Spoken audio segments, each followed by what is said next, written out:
దేవుడి దీవెనలు, ప్రజల ఆశీస్సులు జగనన్నకి మెండుగా ఉన్నాయి కాబట్టి ఈరోజు 5 కోట్ల మంది ప్రజల ప్రార్థనలు, ఆయనకి తలకి గాయమైందని తెలియగానే తల్లడిల్లిపోయిన కోట్లాది మంది ప్రజలు ప్రార్థనలు చేశారు.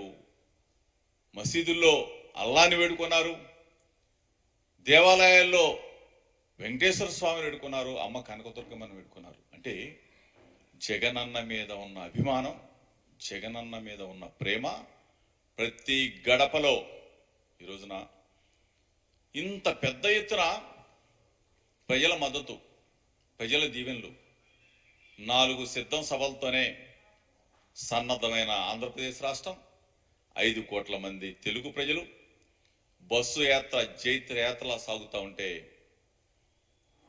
కడుపు మంట, విషనాగులు, విష సర్పంతో, విషంతో ఎట్లా కాటు వేయాలా, ఎట్లా గాయపరచాలా, జైత్ర యాత్రని ఎట్లా అడ్డుకోవాలా, బస్సు యాత్ర ముందుకెళ్లకుండా ఎట్లా దారుణాలు చేయాలని చెప్పేసి చేసే చంద్రబాబు నాయుడు 4 రోజుల క్రితం ఏం మాట్లాడావు? దాడికి జరగకముందు 4 రోజుల క్రితం రాళ్లతో దాడి చేయండి, రాళ్లతో కొట్టండి. నువ్వేం సంస్కారహీనుడివి? నువ్వు ఒక ప్రతిపక్ష నాయకుడివా?